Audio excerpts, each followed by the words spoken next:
오늘이 9월 10일입니다. 그죠? 그래서 내일이 9월 11일 그렇습니다. 911 September 11 어택이라고 하는 아주 비극적인 일이 미국 땅에 일어났는데요. 여러분 항공사가 유나이티드하고 아메리칸 항공이잖아요. 그리고 동부에서 이 캘리포니아로 오는 비행기 4편이 이렇게 피납이 되어서 큰 문제가 되었던데요. 이게 남의 일이 아니지 않습니까? 이 국가 간의 분쟁이라든지 또는 인종 간에 또 여러 이해 집단 간에 이렇게 분쟁이 생긴다는 것은 참 안타까운 일입니다. 이 종교 간의 갈등도 금방 파키스탄에서 일어난 일들을 폭력적으로 이렇게 해결을 한다는 것은 굉장히 원시적인 방법이지 않습니까? 이 폭력적으로 테러로 이런 문제를 해결한다는 것은 참 안타까운 일입니다. 2,996명이 911으로 사망하게 되었고 25,000명이 다쳤습니다. 그런데 2,996명의 사망자 속에는 그들을 다 추모해서는 안 된다 이런 말을 하는 이유가 그 중에 알카에다 테러리스트가 19명이 포함되어 있습니다. 그 사건으로 모두 죽은 사람이 2,996명이고 19명은 빼면 2,977명이 무고한 백성들이었다. 그러니까 무슨 역사적인 일들이 있을 때도 이렇게 옥석을 잘 구분해야 된다. 이렇게도 우리가 말할 수 있을 것 같습니다. 이 파키스탄의 이 종교 분쟁이 심각해서 폭력적인 행사를 통해서 자기들의 옳음을 증명하고 상대방을 이렇게 피해를 주는 이런 방식의 분쟁 해결은 참 옳지 않습니다. 원시적일 때는 우리가 개인적으로도 나라뿐 아니라 개인적으로도 이런저런 분쟁의 요소가 있을 때는 화해하는 게 좋습니다. 그죠? 이게 여러분 송사에 한번 휘말려 보신 적 있으십니까? 대부분 그런 분이 없으실 것 같은데요. 그런 경험 있으신 분들은 이게 얼마나 소모적인 것인지, 얼마나 피를 말리는 것인지, 얼마나 피차 이게 고통스러운 것인지 체험해 보셨을 것입니다. 화해, 개인적으로 화해를 하든지 아니면 개인적으로 안 되면 법원이나 조정위원회를 통해서 미리 조정해서 이런 말이 있습니다. 가장 나쁜 조정도 판결보다는 낫다. 판결까지 가는 재판의 모든 지난한 과정 속에서 너무나 힘든 일이 많기 때문에 이 소송에 휘말리고 재판에 뭐가 걸려있고 하는 것은 참 좋지 않다. 이런 말을 우리 교회에서 할 자격도 없는 것이 교회 안에 이런 문제를 가지고 세상 법정에 가서 소송을 하고 교회가 몸살을 하는 이런 일들도 가끔 있기 때문에 참 부끄러운 일이죠. 그래서 우리가 이런 일은 피해야 된다. 여러분 분쟁의 소지가 있을 때 양보해서 피해를 오히려 내가 보더라도 그것을 화해하는 것이 더 바른 길이다. 이렇게 생각이 되는데요. 오늘 이 본문 속에 이 재판이 있습니다. 왜 이 재판까지 왔겠습니까? 오죽하면 웬만하면 화해하고 웬만하면 조정해서 서로 타협을 했으면 얼마나 좋았겠습니까마는 서로 극단을 치닫기 때문에 이게 자기들끼리 조정할 수가 없는 문제까지 왔으니 이 고통스러움이라고 하는 것은 얼마나 그들을 힘들게 만들어서 이런 재판이 벌어지게 되었겠습니까? 여러분 이 솔로몬의 이 명재판으로 알려져 있는 이것들은 그림이 명화들이 참 많습니다. 이 그림을 보면 두 여인을 앞에 두고 살아있는 아기를 안고 있는 솔로몬의 모습이죠. 그래서 결과적으로는 어떻게 판결이 내렸냐면 칼로 아이를 반으로 잘라라. 그래서 둘씩 나눠 가지자. 그랬더니 한 어머니가 그건 안 된다 하고 말리고 있고 이런 그런 그림을 보실 수 있습니다. 여러분 그래서 이 재판의 결론은 어떻게 났던가요? 이 명재판을 솔로몬이 했습니다. 열왕기상 3장 27절 이하에 보시면 왕이 대답하여 이르되 산 아이를 저 여자에게 주고 결코 이 아이를 죽이지 말라. 아이를 자르지 말라. 저가 그의 친모이니라. 이렇게 말을 했기 때문에 이 재판의 결과로 온 이스라엘이 왕이 심리하여 판결함을 듣고 왕을 두려워하였으니, 여러분, 왕을 두려워했다 이 얘기는 무서워했다는 것이 아니라 경외심을 가졌다 이런 뜻이겠죠. 경외라고 하는 것은 신적인 요소가 보였기 때문이죠. 이는 그 이유가 뭡니까? 하나님의 지혜가 그 판결 속에, 그리고 솔로몬의 인격 가운데 있어서 그 하나님의 지혜로 내려진 판결이다 하는 것을 많은 사람들이 알게 되었다, 이렇게 말을 하는 것이죠. 네, 여러분 여기 잘 보시면 왕을 두려워하여, 여러분 왕을 두려워하여 이 말은 왕권 강화라고 말할 수 있습니다. 왕위가 든든히 세워졌다. 여러분, 한 나라가 제대로 세워지고 왕권이 강화되고 지도자의 리더십이 확립되기 위해서는 뭐가 있어야 된다고요? 군사적으로 또는 폭력적으로 강압적으로 이 통치하는 것이라기보다는 온 백성들이 두려워할 수 있는 권위로 억누르는 것이 아니라 모든 사람들이 그 권위를 세워주고 인정해주는 이런 분위기로 가기 위해서는 신적인 권위가 있어야 된다, 이렇게 말할 수 있습니다.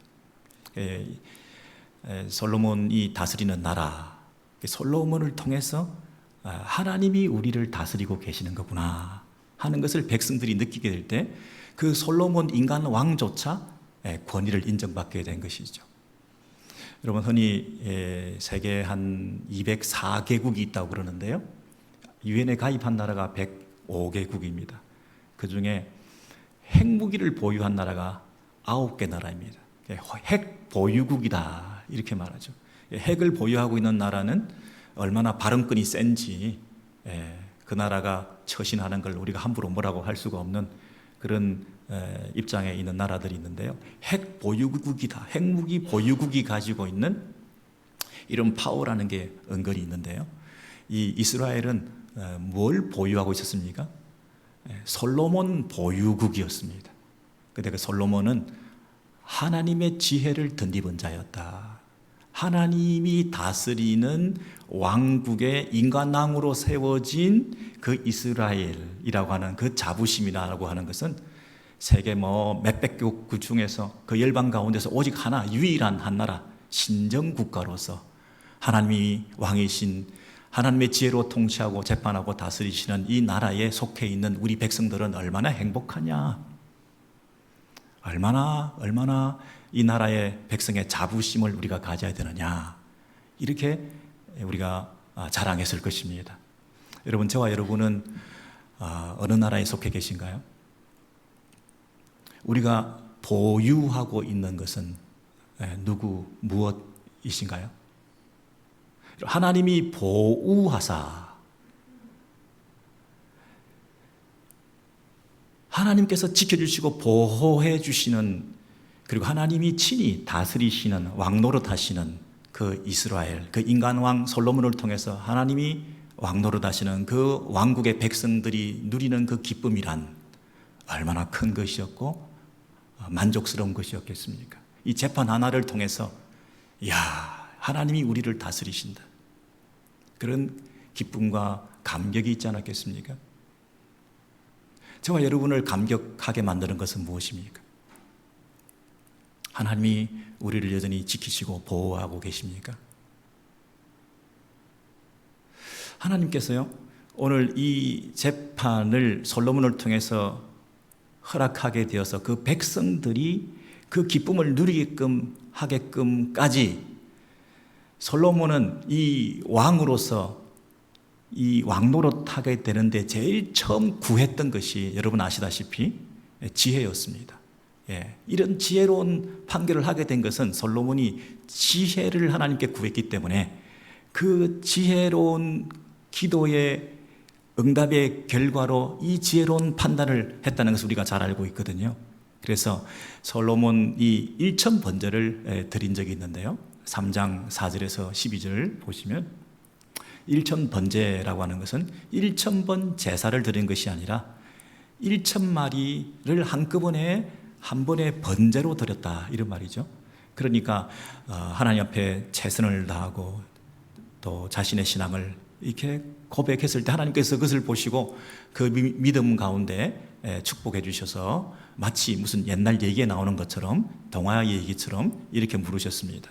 너의 마음을 보니 내가 너를 붙들어주고 또 네가 왕노릇 할 수 있도록 힘을 실어줄 수 있는 그 무언가를 내가 주고 싶다. 내가 무엇을 줄고, 이렇게 말씀을 솔로몬에게 했더니 솔로몬이 나는 내가 잘나서 된 게 아니라 하나님과 다윗이 맺은 아버지 다윗과의 그 언약 관계 때문에 다윗 왕위를 영원히 경고케 하시리라 하는 그 결과로 다윗의 아들이라는 이유로 내가 왕을 지금 하고 있지, 저는 왕의 자격이 없습니다. 하나님의 은혜로 내가 왕 되었는데 나는 작은 아이에 불과합니다. 이렇게 말합니다. 지금 이 당시 솔로몬이 적어도 20세 이상이 됐을 텐데, 자녀도 있고 그랬을 텐데 자기가 아이라고 얘기합니다. 여러분, 겸손한 모습이죠. 나는 작은 아이다. 그러면서 나는 당신이 택하신 백성, 주께서 택하신 백성, 그리고 주의 이 많은 백성들을 내가 판단하고 재판할 수가 없습니다. 그러니 나에게 듣는 마음을 주셔서 주의 백성을 재판해서 선악을 분별케 하옵소서, 이렇게 기도를 했다는 겁니다. 부와 명예와 권세를 달라고 하지 않고 이 지혜를 구했는데, 지혜를 구한 게 아니고 자세히 보니까 듣는 마음을 구했다, 이렇게 되어 있습니다. 듣는 마음, 듣는 마음. 그리고 그 듣는 마음을 구하는 그 솔로몬을 하나님께서는 마음에 드셨다 그랬습니다. 영어 표현을 보시면 그분이 보시기에, 하나님 보시기에 기뻐하셨다, 보시기에 좋았다, 이렇게 말씀하시는 거죠. 그래서 하나님께서 너에게 지혜롭고 총명한 마음을 주셨다 그랬습니다. 마음을 구했더니 마음을 주신 거죠.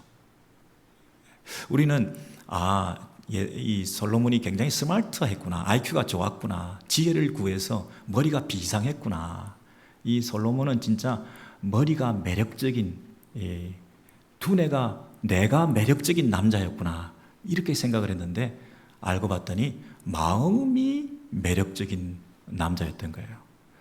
솔로몬이 구한 것은 머리를 구한 것이 아니라 마음을 구했다 그랬습니다. 듣는 마음을 구했다. 머리로 재판한 것이 아니라 마음으로 재판했다, 이렇게 말하잖아요. 근데 그 마음은 기본적으로 겸손이었습니다. 종은 작은 아이라 나 같은 건 아무것도 할 수가 없습니다. 나 같은 것에게 이 겸손한 마음의 자세를 주셔서 잘 듣게 해 주십시오, 이렇게 얘기를 했다는 것입니다. 여러분, 이런 얘기가 있습니다. 겸손은 마음의 각도가 아니라, 죄송합니다. 겸손은 머리의 각도가 아니라 마음의 각도다. 머리를 굽신거리고 머리를 조아리고 많이 한다고 해서 겸손한 게 아니라 마음을 얼마나 조아리느냐, 마음의 각도를 얼마나 우리를 향해서 기울여 주느냐, 이게 겸손이다. 그러니까 지혜롭다는 얘기는 결국 뭐냐면 머리가 비상하다는 것이 아니라 마음을 얼마나 기울이느냐, 마음을 얼마나 듣고자 하느냐, 마음과 마음이 이렇게 잇대어져서 그 마음의 언어들을 주고받을 수 있는 관계가 됐느냐, 이것이 참된 지혜다.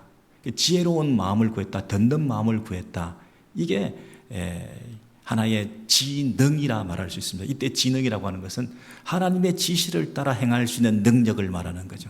머리가 지능이 좋은 게 아니라 하나님의 뜻을 따라 하나님의 음성을 듣고, 그리고 백성들의 그 형편을 잘 살펴서 그들을 잘 들어서 판단할 수 있는 이런 겸손한 자세, 이게 듣는 마음이고 지혜로운 마음이다, 그렇게 말을 하는 것이죠.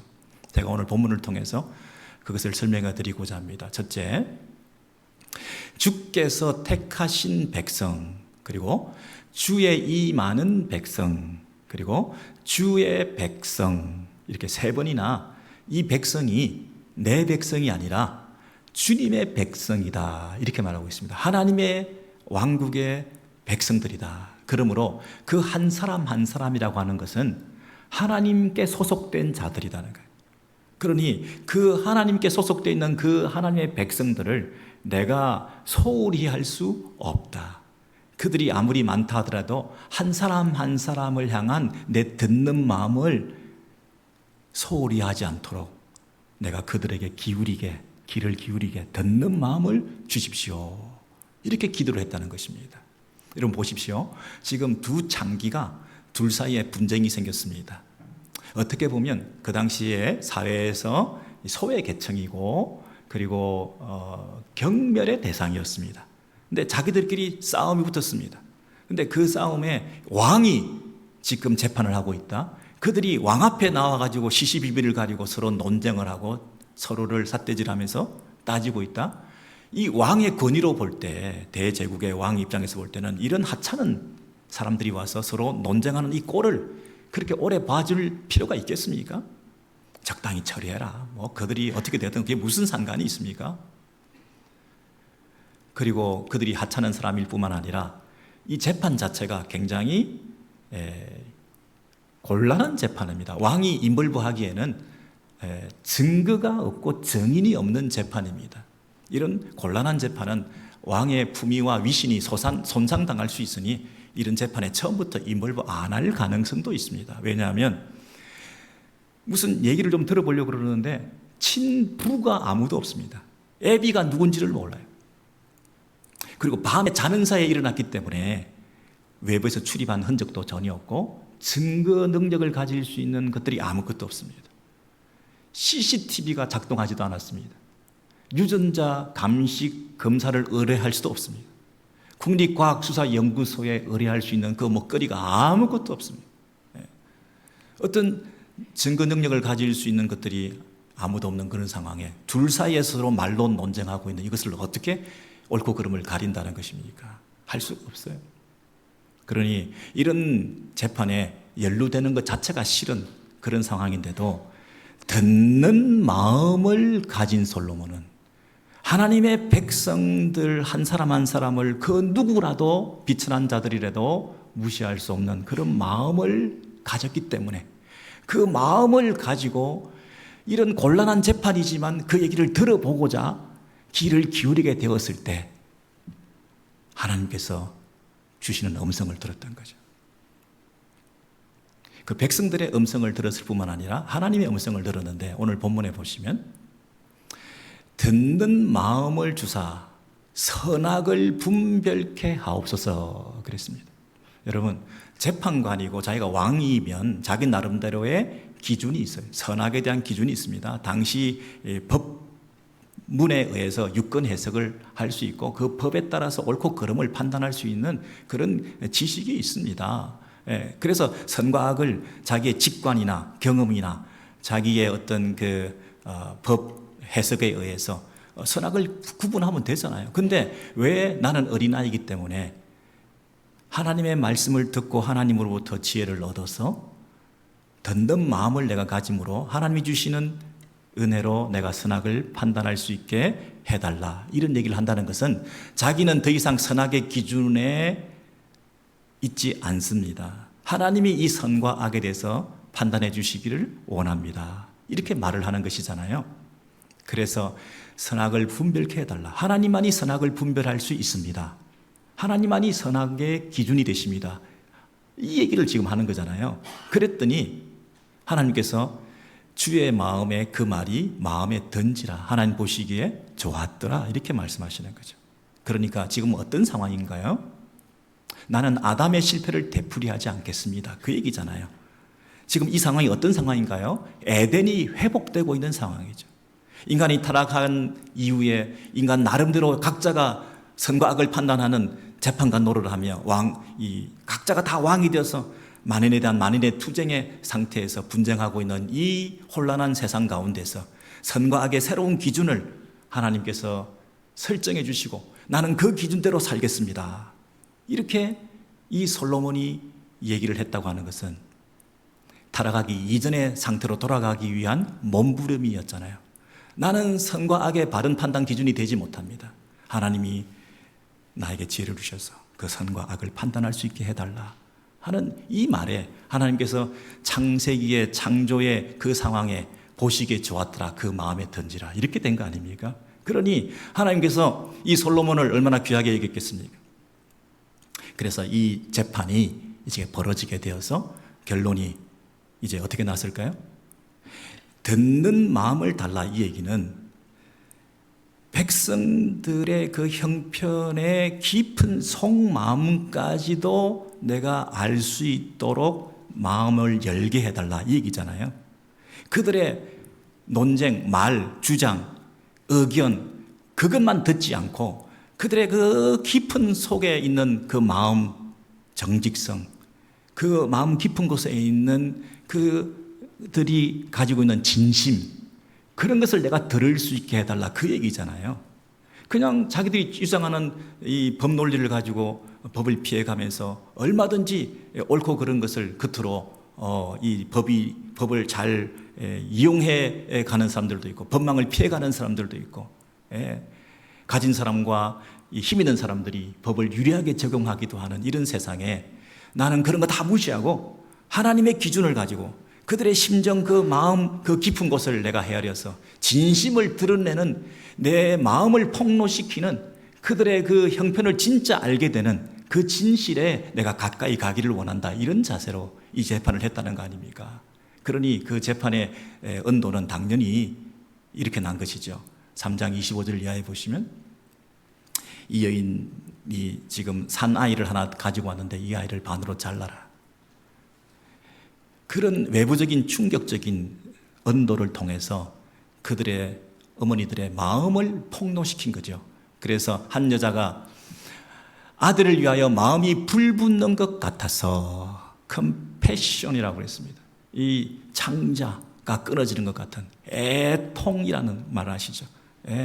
그 모태 자궁에서부터 이 깊은 내면의 깊은 속마음이 이렇게 드러나서 이 아이를 살려달라고, 내 아이가 아니라고, 친모인데도 불구하고 이 아이를 살리기 위해서 내 아이가 아니라고 버리면서 나는 포기하겠다고 이렇게 얘기를 했다는 거예요. 근데 또 다른 여자는 내 것도 되게 말고 네 것도 되게 말고 나누라, 이렇게 냉담한 반응을 보였다는 거죠. 그 마음이 내가 못 가질 바에야 못 먹을까 찔러나 바라는가요? 그런 얘기가 있잖아요. 그래서 이것도 아니고 저것도 아니고 너 죽고 나 죽자, 이런 이판사판으로 그냥 막 가는 이런 여자가 있었는가 하면, 한 여자는 마음에 불이 일어나서 그 아이를 살려야 된다고, 나는 포기하겠다고 이렇게 얘기를 했다는 것이죠. 그래서 이 속마음이 드러나게끔 진심 어린 이런 사람들의 그 입장을 잘 캐치를 해서 아까 보았듯이 솔로몬이 이 여자가 친모다, 그래서 이 아이를 그 여자에게 줘라, 이렇게 판결을 내렸다는 것입니다. 그러니까 이 판결이 났을 때 사람들이 얼마나 이 명판결에 대해서 박수를 쳤겠습니까? 진짜 대단하다. 우리는 솔로몬 보유국이다. 이 솔로몬의 이 지혜는 듣는 마음이다. 그 얘기를 다 들어줬다. 그리고 속마음을 폭로시켰다. 입으로 하는 재판이 아니라 마음으로 하는 재판이구나. 그리고 이것이야말로 선과 악을 하나님의 관점에서 진실되게 판단한 하나님의 재판이었구나. 우리 이스라엘은 하나님이 보호하사 다스리는 나라구나. 이렇게 결론 내리지 않았겠습니까? 얼마나 감격스러웠겠습니까? 여러분, 이 열왕기서를 받아든 1차 독자, 그러니까 이 열왕기서를 적고 난 다음에 그 문서를 읽어줬을 때 듣게 되는 청중들은 누구였을까요? 그냥 명재판이다, 이야 솔로몬 대단하다, 그거로 끝났을까요? 아니면 이 재판을 자세히 잘 기록해서 그것을 들려주었을 때 그 글을 듣고 읽는 사람들이 어떤 메시지를 가지라고 이 글을 기록해 주었을까요?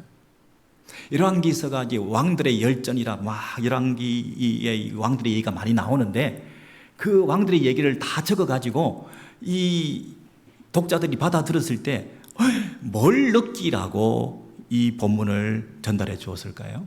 그 당시 이 글을 받았던 1차 독자들 입장에서는 이야, 이거다. 그러지 않았을까요? 그럼 당시 독자들은 누구였습니까?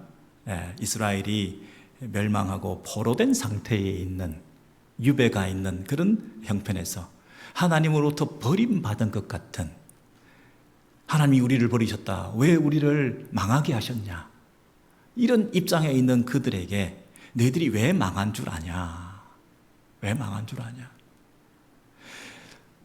이 왕들이 우상 숭배하고 하나님 앞에 불순종하고 왕의 역할들을 잘 하지 못함으로 인해서 이 왕들이 이 패역하고 불순종한 걸 한번 봐봐라, 역사적 교훈을 심어주기 위해서 열왕들의 잘잘못을 따지면서 그들의 얘기들을 쭉 기록하면서 그것을 받아든 독자들 입장에서 그때 왜 이렇게 했을까, 우리가 이렇게 포로돼서 망하고 보니까 그때 우리가 참 잘못했겠구만, 이런 걸 느끼게끔 하라고 이 열왕기서를 준 거 아니겠습니까? 그런데 그럼에도 불구하고 이렇게 포로로 잡혀와 있다 보니 버려진 이 우리의 서글픔이라는 것은 너무나 외로웠거든요. 힘들었거든요. 왜 우리가 이러고 있는 거지? 하는 그런 마음을 가졌을 때 혹시 이 본문이 이사야 49장 이런 선지자의 말씀이 컨펌으로 우리가 확인되지 않았을까요? 오직 시온이 이르기를 여호와께서 나를 버리시며 주께서 나를 잊으셨다 하였거니와. 시온이라는 것은 이스라엘 유다 백성들이 나를 버리셨다, 하나님께서 나를 버리셨다, 우리를 포로로 잡혀가겠다, 망하겠다, 이렇게 생각하고 있는데 그런 일은 없다. 여인이 어찌 그 젖먹는 자식을 잊겠으며 자기 태에서 난 아들을 긍휼히 여기지 않겠느냐. 컴패션, 창자가 끊어지는 그런 아픔을 가지고 결코 그 아이를, 젖먹이를 그 애미가 버릴 리가 없다. 없다. 근데 혹시 그 애미가 그 자식을 버린다 할지라도 여호와 하나님, 나는 내 백성들을 버리지 않는다, 이렇게 말씀하셨죠. 나는 너를 버리지 않는다. 여러분, 포로된 상태에 있는 이스라엘 백성들 입장에서는 우리가 버림받았구나, 이런 생각에 마음을 힘들어하고 있는 상황에서 오늘 그 재판의 모습을 보면 친모가 친자식을 버립니다. 내 자식 아니다. 내 자식 아니다. 내 자식 아니다라고 버리는 일을 통해서 사실은 어떻게 됐나요? 그 자식이 다시 돌아오게 됩니다. 어미가 그 자식을 포기하고 버리는 상황에서 그 자식이 버려진 줄 알았더니 다시 친모로 돌아올 수 있는 일이 아름다운 재판의 결과로 나타나게 되었습니다. 이스라엘 백성들이 지금 버림받았다, 하나님 우리를 버리셨다, 버림받은 그 서글픔 속에, 초라함 속에 몸을 떨고 있는 가운데서도 다시 돌아갈 수 있다. 나는 너를 버리지 않는다. 그 하나님의 그 컴패션, 우리를 향하여 가지신 그 마음, 당신의 자녀를 결코 버릴 수 없는 그 마음. 그리고 예레미야서에서는 이걸 이렇게 얘기를 하죠. 31장 이하에 보시면 에브라임은 나의 사랑하는 아들, 기뻐하는 자식이 아니냐. 이스라엘 에브라임은 나의 자식이다. 내가 그를 책망하여 말할 때마다 깊이 생각하노라.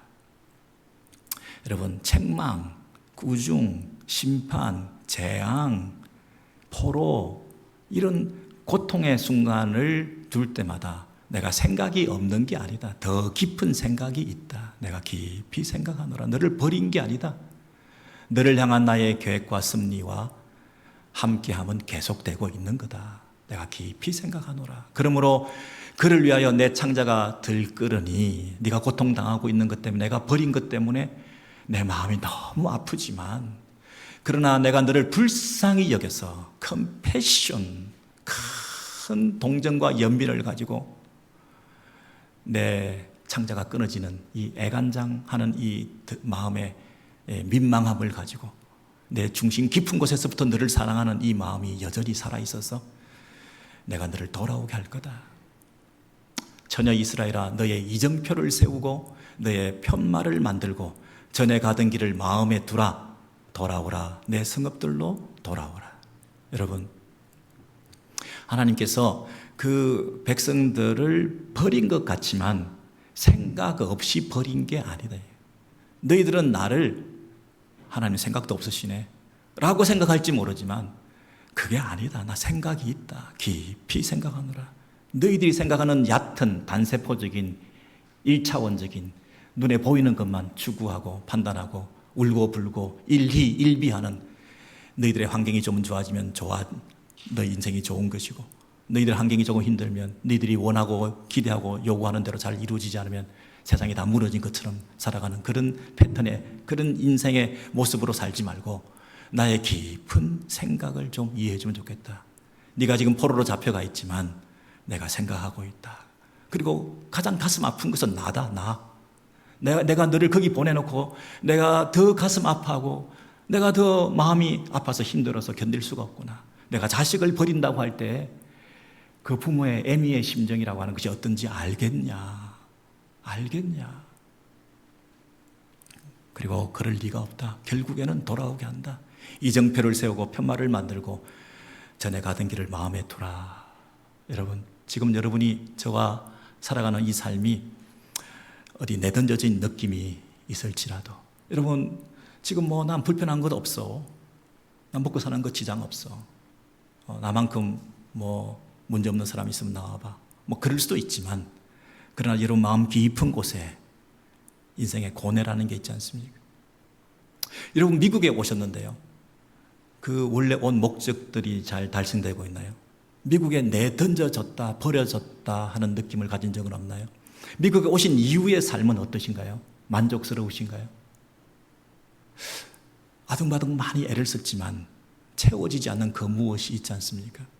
이제는 나이도 들고 이제 몸도 안 좋아지고 원하는 대로 잘 안 되고 이런 상황 속에서 뭔가 서글픔이라는 게 있지 않습니까? 그래서 그 채워지지 않는 것을 다른 데에서 충족시켜 보려고 우리가 별짓을 다 하지 않습니까? 이런 취미도 가져보고 이런 여행도 해보고 안 해본 거 다 해보고 싶고 버킷리스트를 만들고 내가 남이 안 가본 곳에 가보고 남이 안 먹어본 것을 먹어보고 여러분 이런 방식으로 우리의 어떤 긍지와 인생의 그 존재감을 드러내 보이려고 애를 쓰지 않습니까? 내가 그것이 안 되면 자녀들을 통해서라도 대리만족을 통해서라도 뭔가 채워보려고 우리가 많이 애를 쓰고 있는데 그것도 잘 안 될 때가 많지 않아요? 영원하지 않습니다. 이렇게 초라한 모습으로 자신을 스스로 자조 섞인 모습으로 자기 연민에 빠져서 내가 이게 도대체 뭘 하고 있는가 이런 생각이 들 때 여러분 다른 것들로 채움받아서 그것을 일어나려고 하지 마시고 무엇으로? 하나님은 나를 향한 생각을 가지신 분이시다. 깊은 생각을 가지셨다. 내가 여기에 있게 된 것은 하나님의 생각의 결과이다. 그리고 돌아간다. 회복시켜 주신다. 이정표를 세우고 팻말을 만들고 돌아오던 길을 마음에 두고 나는 그 길을 고스란히 돌아갈 거다. 왜? 젖먹이를 버리는 엄마가 없겠지만 혹시 젖먹이를 버리는 엄마가 있다 할지라도 그래도 하나님은 절대로 그렇게 하지 않는다는 확실성. 여러분 그것보다 더 견고한 우리의 확실한 근거가 있습니까? 엄마가 우리를 버릴 리가 없죠. 근데 혹시 엄마가 우리를 버린다 하더라도 그런 있을 수 없는 일이 일어난다 할지라도 오직 한 분 하나님은 우리를 끝까지 사랑하시고 버리지 않으신다는 그 사실이 주는 확고한 믿음, 그것이 주는 위로라는 게 있습니까? 그것이 주는 소망이라는 게 있습니까? 우리를 영원까지 책임지실 거다. 내 처지와 환경과 상관없이 나는 하나님의 자녀다. 하나님이 나를 버리지 않으신다. 나를 아신다. 나를 아신다.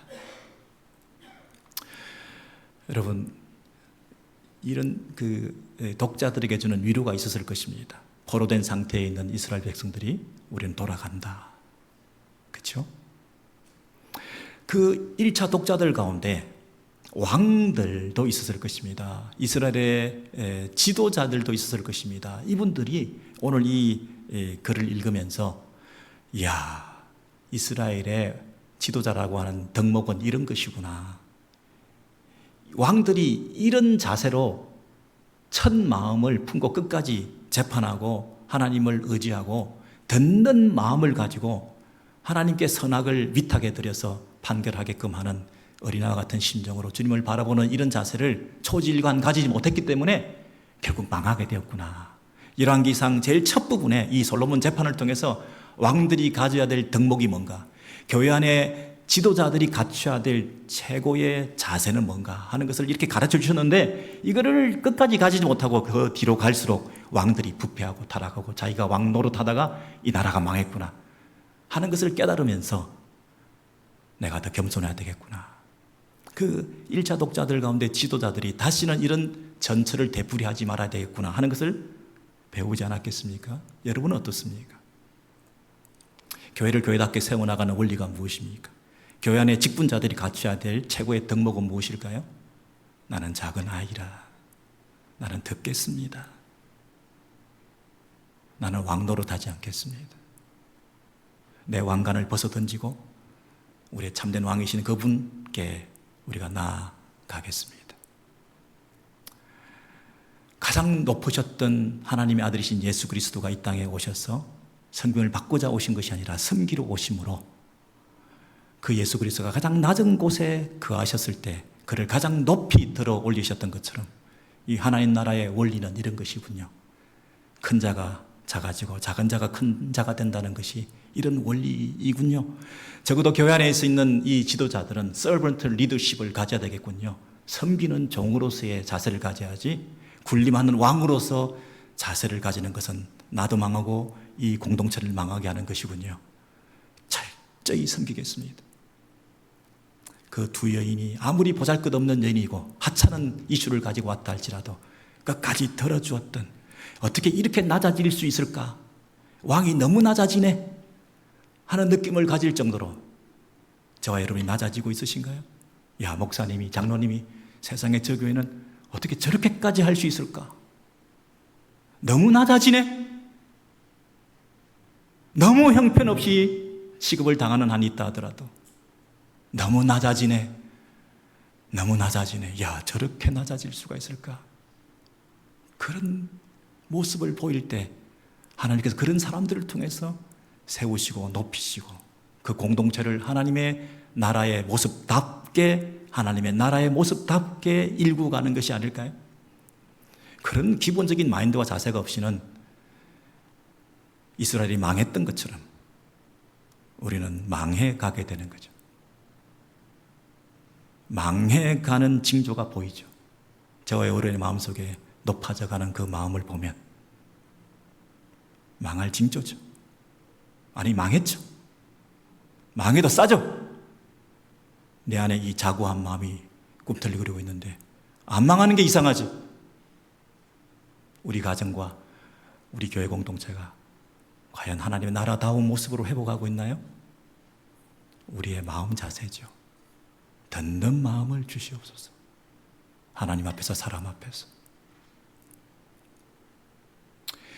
여러분, 이제 그 1차 독자들 얘기를 그만하고 2차 독자들 얘기를 좀 하면, 이제 그 처음 그 글을 받아들였을 때 바로 그 따끈따끈한 그 글을 받아들였을 때 그 1차 독자들 말고 우리는 2차 독자이죠.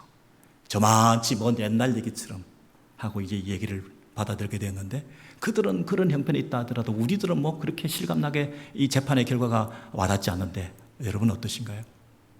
우리들 입장에서 이 재판은 우리에게 무엇을 가르쳐주고 있나요?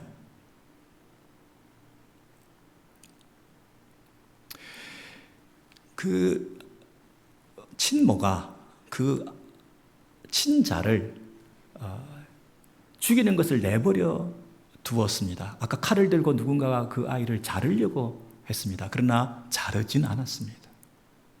마치 아브라함이 아들 이삭을 칼로 자르려고 했지만 자르지는 않았던 것처럼, 여러분, 이 사건들은 뭘 말할까요? 구약에서 이 사건들을 통해서 우리에게 그림자로, 예표로 우리에게 보여주시면서 실체로, 앞으로 성취로, 완성으로 실제로 이루어질 사건을 가르쳐주는 것 아닐까요? 하나님께서는 결코 자기 아들을 버리지 아니하신다, 결코 버리지 아니하신다고 하셨는데, 여러분, 마지막 한 재판, 명재판, 이 솔로몬 재판보다 더 지혜로운 재판, 더 명쾌한 재판이 하나 남아 있었는데 그것은 십자가에서 벌어졌죠. 하나님은 결코 자기 아들을 버리지 아니하신다고 그랬는데 진짜 버리신 사건이 하나 있었죠. 친부가 자기 자식을 자르지 말라, 아브라함은 이삭을 자르지 않게 되었지만 그것은 그림자였고 실제로는 잘났던 사건이 벌어지게 된 거죠. 하나님의 아들 예수 그리스도가 십자가에서 찢어지시고 죽으심으로, 하나님께서 그 아들을 버리심으로 하나님께서 우리의 인간의 모든 죄악들을 담당시키시고 공의로운 재판을 하신 거죠. 십자가는 하나님의 재판의 현장이죠. 그리고 그 재판의 결과로 아들을 자르신 거죠. 잘라내심으로 당신의 의를 드러내셨습니다. 그리고 그 아들을 내어놓았을 때 그 아들이 살아왔던 것처럼 이제 그 예수 그리스도를 내어놓았을 때 그 예수 그리스도와 예수 그리스도께 붙어있는 자들이, 예수 믿는 자들도 의롭게 하셨느니라.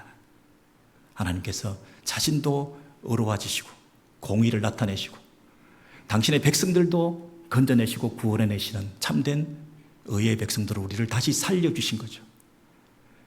그것이 신비죠. 그것이 가장 지혜로운, 인류 역사상 가장 지혜로운 하나님의 재판이었죠. 그리고 우리는 상상하지도 못했던 하나님의 지혜로 명쾌한 재판이 십자가에서 벌어진 것입니다. 예수 그리스도 하나님의 아들이 죽으시는 죄 없는 그분의 십자가에서 찢어지시는 그 일을 통해서 모든 백성들이 살아나게 되었습니다. 여러분, 공의와 사랑이 충돌할 때 하나님은 사랑하셔서 이 백성들을 살려내야 되고 하나님은 공의로우셔서 그 백성들을 죄를 벌하셔야 될 때 이 공의와 사랑이 만족하고 사랑과 정의가 입맞춤하는 십자가의 이 사건을 통해서 예수 그리스도 하나님의 아들 당신이, 죄 없는 그분이 죽으시는 자기 희생적 사랑을 통해서야말로 우리를 건져내실 수 있는 거죠. 당신이 십자가에 죽으셔야 공의도 만족시키고 죄를 벌하셔야 된다고 하는 그 공의도 만족시키시고 그리고 그 백성도 공의가 만족한 상태에서 죄 용서받고 하나님의 사랑으로 그들을 건져낼 수가 있는 거 아닙니까?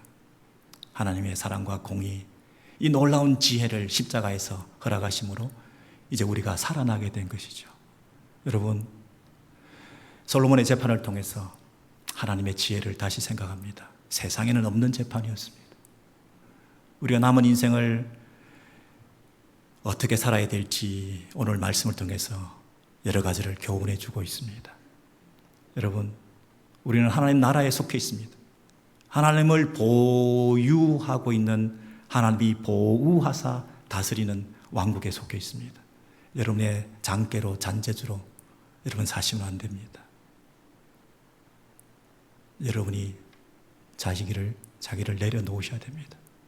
하나님 다스리는 왕국의 백성으로 겸손한 자세로 주변에 있는 많은 사람들에게 듣는 마음을 가지시고 그들의 심정을 헤아리시고 그들을 위해서 더 낮아지실 때에 어떻게 저렇게 낮아질 수가 있을까?